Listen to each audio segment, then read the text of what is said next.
ဒီ page က copyright သုံးချင်ထိပြီးမှ page quality အနေအောင်ဖြစ်ပြီးမှ page reach Englishman အရန်ကိုကြာပြီးမှကျွန်တော်ရှိမှာ subscribe အတက်ချင်မှာကျွန်တော်ဘက်ကနေဒီ page ကိုတေချာစစ်ဆေးပြီးမှပြပြင်လိုက်တယ် page မှာဖြစ်နေတဲ့အမှားနဲ့ပတ်သက်ပြီးဖြစ်နေတဲ့ copyright content တေချာလေးရှာဖြတ်ပြီးမှ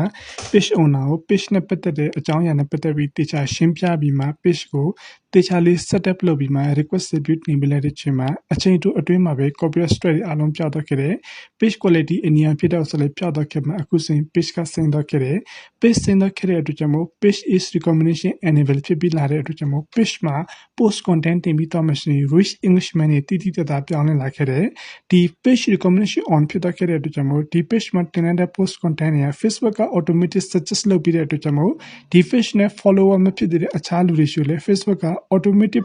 suggest လုပ်ပြီးပို့ပြီးတဲ့အတွက်ကြောင့်မို့ follower အသစ်တွေတိုးလာတယ် rich Englishman အသစ်တွေတိုးလာတဲ့အတွက်ကြောင့်မို့ page ရဲ့ performance ကတော်တော်လေးအဆင်ပြေလာပါတယ်